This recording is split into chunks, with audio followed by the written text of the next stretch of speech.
안녕하십니까. 월간조선 박희석입니다. 오늘은 문재인 대통령에 대해서 한번 얘기를 해보겠습니다. 이제 대선이 진짜 얼마 남지 않았기 때문에, 그리고 그 말은 문재인 대통령의 임기가 정말로 얼마 남지 않았기 때문에 과연 사람들이 문재인 대통령에 대해서 얼마만큼 관심을 가질까 솔직히 궁금하긴 한데, 물론 그거는 청와대도 알고 있는 모양입니다. 왜냐하면 이 마지막 기자회견 있지 않습니까? 대통령 신년 기자회견, 이거를 갖다가 안 한다 이렇게 발표를 했습니다. 박수현 국민소통수석이. 그래서 거기에 대해서 기자들이 그러면 취소한다는 얘기냐 했더니, 아니 우리가 그걸 내부적으로만 논의했지 한다 안 한다 얘기를 안 했기 때문에 취소라는 표현은 부적절하다 뭐 이런 식으로 또 말장난 비슷하게 이렇게 했는데, 어쨌든 이 문재인 대통령 그렇게 뭐 광화문 대통령 외치고 국민과 소통하는 대통령 그렇게 호언장담했으면서 결국에는 신년 기자회견조차 그냥 생략한 채 임기를 마무리하겠다 이겁니다. 이런 장면들을 보면서 문재인 대통령이 아무리 그 뭐 진심은 제가 잘 모르겠지만 본 의도는 잘 모르겠지만 너무 이게 좀 성의가 없는 것처럼 보이는 거 아니야 이런 생각이 들었는데, 그리고 이거를 또 단적으로 볼 수 있는 장면을 제가 한번 얘기를 해보겠습니다. 뭐냐면 좀 이상했습니다. 여러분들 이제 과거를 한번 생각해 보시면 문재인 대통령이 저기 진도 팽목항 방명록에다가 그 내용을 썼습니다. 무슨 뭐 너희들이 광화문의 별이 되었다, 미안하다, 고맙다 이런 문구를 적었지 않습니까? 방명록에다가 세월호 사고로 인해서 사망한 그 단원고 학생들, 그 학생들한테 고맙다라는 표현이 과연 적절하느냐? 요거는 또 이제 부차적인 문제인데, 어쨌든 그런 방명록을 적고 그 박근혜 정부 당시에 일어났던 그 대형 사고 그런 것들을 갖다가 이용한 또 세력들이 있었습니다. 문재인 대통령 지금의 집권 세력이 그거를 악용했는지 안 했는지는 여러분들이 판단하셔야 될 몫이겠지만, 어쨌든 그런 것들을 이용해서 박근혜 정부를 갖다가 공격하고 박근혜 대통령을 마치 살인마라고 이렇게 비난하고, 그 다음에 뭡니까? 박원순 전 서울시장 같은 사람은 뭐 자기가 대통령이었으면 무슨 30분 안에 현장으로 갔을 텐데 뭐 이런 소리 했습니다. 박근혜 대통령은 무슨 그 7시간 밝혀라, 분 단위로 밝혀라, 초 단위로 밝혀라, 별 짓을 다 했지 않습니까? 그래서 그런 어떤 성난 민심, 그 민심이 성난 원인이 대체 뭔지는 잘 모르겠지만, 어쨌든 거기에 의존하고 그 이후에 나온 최순실, 지금 이름 바꿔서 최성원이라고 합니다. 이 최순실 소위 국정농단 의혹 이런 거에 이제 불을 질러가지고 박근혜 정권을 갖다 무너뜨리고 집권한 세력이 바로 지금의 집권 세력이지 않습니까? 문재인 정권이지 않습니까? 이 문재인 정권 국민 안전 엄청나게 강조했습니다. 왜냐? 이 세월호 사고가 하나의 그 집권 기반이 됐기 때문에, 냉정하게 얘기하면은 그렇지 않습니까? 그렇기 때문에 미안하다 고맙다 한 거 아닙니까? 너희들이 광화문의 별이 되었다 그렇게 얘기한 거 아니겠습니까? 문재인 대통령이. 그래서 이걸 보면 국민 안전을 엄청나게 강조를 했습니다. 제가 그 전에 이 최우석 기자하고 찍은 영상에서도 그 얘기를 잠깐 했었는데, 문재인 대통령 이 2017년 5월 10일 날 집권을 했습니다. 대통령이 취임을 했는데 그 해 12월 3일 날에 인천 앞바다에서 낚싯배가 충돌을 했습니다. 여러분들 이 낚싯배가 충돌을 하든 어떤 차량 충돌을 하든 몇 중 추돌인지 떠나서, 그리고 뭐가 전복이 되는 이거는 비극적인 일이긴 한데 국가 전체적으로 보면 어떻게 그게 안 일어나는 날이 있을 수가 있겠습니까? 그리고 사고가 일어난 건 정말 이건 좀 비극적인 건 한데, 문재인 대통령 당시에 이거는 좀 너무 과도한 거 아니냐 이런 생각이 들 정도로 거기에 대해서 너무 애석하게 생각을 했다 그겁니다. 뭐냐면 그 낚싯배 충돌 이게 2017년 12월 3일 날 있었는데, 당시에 문재인 대통령은 청와대 수석 보좌관 회의를 묵념으로 시작했습니다. 이 묵념의 이유는 뭐냐? 낚싯배 사고도 국가 책임이기 때문에 묵념을 해야 된다 이런 논리였습니다. 여러분들 이해가 되십니까? 물론 우리 국민들이 어떤 크고 작은 사고로 인해서 목숨을 잃은 그런 비극에 대해서는 당연히 그 누구나 물론 이건 자유의지에 따른 겁니다. 신경 안 쓰는 사람도 있습니다. 그러나 어쨌든 국가 공식 청와대 수석 보좌관 회의에서 낚싯배 충돌 사고 가지고 묵념을 하는 게 여러분들 상식적으로 이해가 되십니까? 혹시 이 얘기를 그때 당시에 사고로 인해서 사망했거나 실종된 그 사람들의 가족이 된다면 무지하게 섭섭하고 유감이고 속상할 수는 있겠지만, 그냥 우리가 국가 전체적으로 보자 그 얘기입니다. 이게 과연 대통령이 묵념을 할 일입니까? 어디 천안함, 문재인 대통령 천안함 거기 가서 사고 가서 묵념한 적 있습니까? 대통령 된 이후에 말고 야당 인사 시절에 그거 가서 묵념하고 천안함 장병들 위로하고 그랬던 적 있습니까? 연평도 포격 도발 현장 가서 주민들 위로하고 그때 당시에 북한군 포탄에 목숨을 잃은 우리 군 장병, 그 다음에 민간인 유족들 위로하고 그랬던 적 있습니까? 저는 글쎄 제 기억에는 없습니다. 여러분도 혹시 있으면 댓글 좀 한번 달아주시기 바랍니다. 어쨌든 이런 사람이 낚싯배 충돌 사고에 대해서 낚싯배 사고도 국가 책임이라고 이렇게 했습니다. 그리고 이때 또 뭐가 있었냐면은 이 묵념을 그때 당시에 임종석 대통령 비서실장이 제안을 했다는 겁니다. 임종석 씨가 뭐라고 했냐면 회의 시작하기 전에 아침에 회의 때 대통령께서 말씀을 주셔서 어제, 그러니까 이거는 2017년 12월 3일을 얘기합니다. 영도 낚싯배 침몰 사고로 희생되신 분들을 위로하는 마음을 담아서 잠깐 묵념의 시간을 갖고 회의를 진행할까 한다.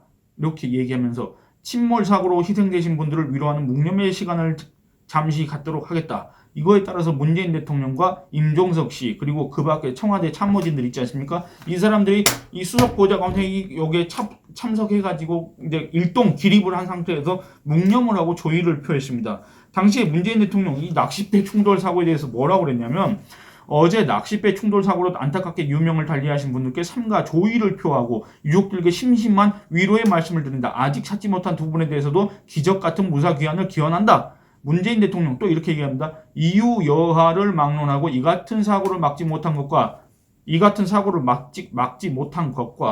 또 구조하지 못한 것은 결국은 국가의 책임이다. 이렇게 얘기합니다. 이 앞에 전제 조건이 중요합니다. 이유 여하를 막론하고 국가의 책임이다. 국민의 생명과 안전에 관한 국가의 책임은 무한 책임이라고 여겨야 한다. 이렇게 강조를 했습니다. 어떻습니까? 여러분들 제가 이 얘기를 하는 의도가 벌써 읽히시지 않습니까?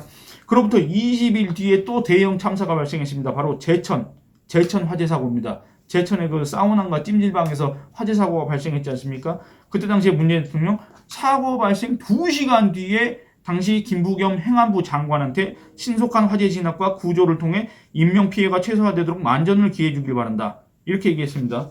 그러니까 이 문재인 정권 기간 동안에 이 국민 안전을 위협하는 대형 안전사고들이 연이어서 계속 일어났습니다. 2018년 1월에는 밀양 세종병원 화재 참사, 그 다음에 뭐 각종 뭐 KTX 탈선이든 저기 뭡니까 무슨 각종 침수 사고 이런 것들 엄청 많이 일어났습니다. 여러분들 잘 아실 겁니다. 국민 안전을 강조했던 이 문재인 정권 기간에 이 안전사고, 대형 안전사고가 참사가 많이 발생을 했습니다. 그리고 제가 지난번에 한번 또 이렇게 그래프 통계를 보여드리면서 얘기를 했지만 무슨 화재 사고, 무슨 해양 사고 이런 것도 문재인 정부 때 훨씬 박근혜 정부 때보다 훨씬 많이 일어났습니다.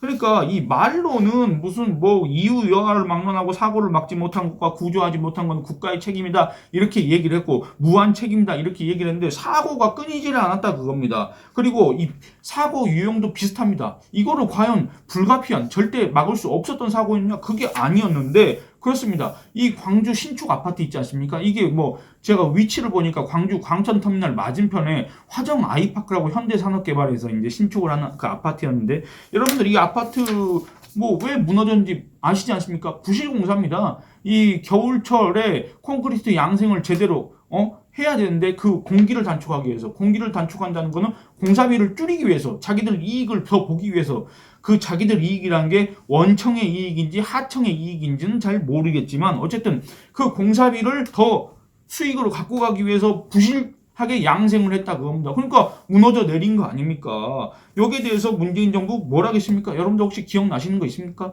이 아까 제가 낚싯배 충돌 사고에 대해서 이렇게 자세하게 말씀드린 이유가 이겁니다.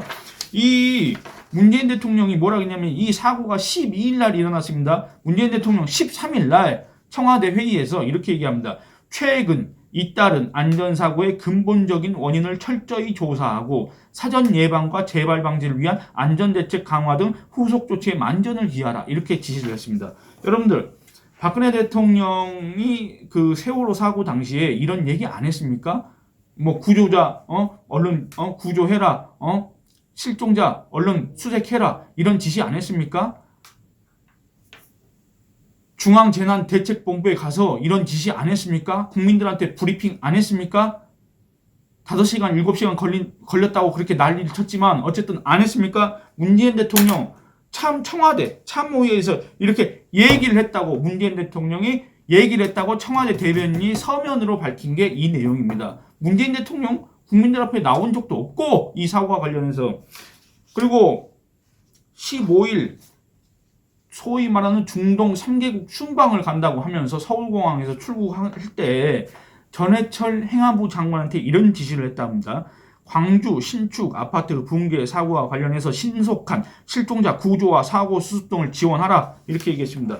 사고는 12일 날, 15일 날 행안부 장관한테 이런 지시를 하고 떠났습니다. 중동 3개국 순방 얼마나 그렇게 급박한 사유였는지 모르겠지만 어쨌든 낚싯배 충돌 사고에 대해서 청와대 회의에서 묵념을 하던 조의를 표했던 문재인 대통령 그 이후에 사고에서 이런 모습 보인 적 있습니까? 그리고 지금 현재 이 임기 정말 얼마 안 남은 지금 이 시점에서 신축 아파트 붕괴 사고 이것도 또 작년에 광주에서 또 똑같은 건설사 건물이 철거 과정에서 무너져가지고 여러 명이 희생됐지 않습니까? 그 업체 동일한 업체 그 똑같은 사고 붕괴 사고 요거에 대해서 문재인 대통령 근본 원인 조사 안 했습니까? 그 감독 당국 책임 없습니까? 그건 바로 정부의 책임이지 않습니까? 정부의 무한 책임이지 않습니까? 국민 생명과 관련해서는 이유 여하를 막론하고 사고 책임, 구조 책임 다 국가의 책임 아닙니까? 근데 문재인 대통령 뭔 얘기했습니까? 지금까지 겨우 그냥 사고 근본 원인 이런 거 철저히 조사해라. 사고 수습 등을 지원해라. 이겁니다. 박근혜 대통령한테 이렇게 얘기했던 것과 뭐가 그렇게 다릅니까? 박근혜 대통령은 마치 박근혜 대통령이 그 진도 앞바다에 마치 맨몸으로 뛰어 들어가지고 그 사람들 다 구조하고 실종자 시신을 갖다 수습하고 이래야 될 것처럼 주장했던 사람들 그 사람들이 집권하고 나서 지금 이 행태를 보라 이 얘기입니다. 어떻습니까? 그리고 중동 3개국 순방을 하고 와서 22일 날 이제 귀국해가지고 정부의 지원을 한층 강화하고 지자체와 협의해 사고 수습 과정 전반에서 정부가 주도적인 역할을 하는 방안을 강구하라. 또 이렇게 지시를 합니다. 이렇게 했더니 이제 이 기사를 보니까 이제 댓글에 소위 문재인 대통령 지지자 대깨문이라 하지 않습니까? 이런 사람들이 다는 댓글은 역시 문재인 대통령 이런 식으로 또 하던데 여러분들 사고가 12일 날 일어났고 문재인 대통령이 22일 날 지금 이 소리를 합니다. 정부가 주도적인 역할을 하는 방안을 강구하라고 22일 날 이 얘기를 했습니다. 어떻습니까? 이게 사고가 세월호처럼 크면은 그렇게 해도 되는 거고 이 붕괴 사고처럼 실종자 규모가 별로 안 되면은 문재인 대통령처럼 10일 지난 다음에 이렇게 얘기해도 되는 겁니까? 그렇습니까? 그리고 이 중동 3개국 순방 가는 것도 그런데 여러분들 거기가 어디 이 통신 자체가 두절된 어디 오지입니까? 어디 문재인 대통령이 격리돼 있었습니까? 그렇게 자랑하는 전자결제 아니 2018년인가 인도에 가가지고 그 기무사 그거 계엄 의혹 있지 않습니까? 거기에 대해서 수사하라고 지시를 했지 않습니까? 인도에 가서 전자결제를 했지 않습니까? 그런데 중동 3개국 순방할 때는 문재인 대통령 핸드폰도 없고 보좌진들 참모진들 통신시설 자체가 없었습니까? 왜 이런 지시 한번 못하고 귀국가서 꼭 귀국을 해서 대면하든지 전화 통화를 하든지 어쨌든 그렇게 해가지고 해야 됩니까? 핸드폰 없습니까? 중동에서는 못 썼습니까? 누가 뺏어갔습니까? 왜 꼭 귀국해서 이제서야 사고 발생 10일이 지나서야 정부가 주도적인 역할을 하는 방안을 강구하라. 그럼 자기가 좀 강구를 해보고 얘기를 하든지 구체적으로 지시를 한번 해보든지 그렇지 않습니까? 그러자 정부는 이제서야 23일 돼서야 사고 발생 11일이 지나서야 중앙사고수습본부를 구성했습니다. 중앙사고수습본부는 고용노동부 장관이 본부장이고 그 다음에 행안부니 이런 이제 유관 부처들이 이렇게 구성을 해가지고 24일 오늘에서야 이제 광주에서 첫 회의를 하고 첫 회의에서는 현장을 어떻게 수습할 것인가 피해자를 어떻게 지원할 것인가를 논의할 예정이라고 그렇게 합니다. 여러분들 11일이 지났습니다. 이게 바로 국민 안전을 강조했던 문재인 정권의 민낯 실상이지 않겠습니까? 이게 바로 국민 생명에 관한 거는 모두 국가의 무한 책임이다라고 했던 문재인 대통령의 집권 기간 임기 말에 일어난 이 행태입니다. 그렇지 않습니까? 그러니까 이걸 보면은 내로남불이라고 비판받는 게 너무 많아서 이제 여러분들이 이런 내용, 이런 얘기 자체가 지겨우실 수도 있겠지만 아무리 임기 말이라고 하더라도 아무리 그 사고의 규모가 작다고 하더라도 상대적으로 그 생명 하나하나가 다 귀중하기 때문에 이게 수평적으로 비교는 할 수 없지만 그냥 사고 규모만 봤을 때는 어쨌든 세월호 사고 이런 것보다는 사고 규모 자체가 작기 때문에 그러니까 신경을 안 쓰는 겁니까? 임기 초에는 낚싯배 충돌로 낚싯배 충돌로 사망자가 몇 명 나오고 실종자가 한두 명 나오고 이거에 대해서는 청와대 회의에서 묵념을 하고 조의를 표하고 대통령 비서실장이라는 사람이 그걸 제안하고 그래가지고 또 그렇게 했다 언론에 이렇게 발표를 하고 했는데 임기 말이라고 해서 이제 이렇게 하는 겁니까? 이게 과연 세월호 학생들한테 미안하다 고맙다고 했던 문재인 대통령이 할 수 있는 일입니까? 여러분들 어떻게 생각하십니까? 예, 오늘 이만 줄이겠습니다. 감사합니다.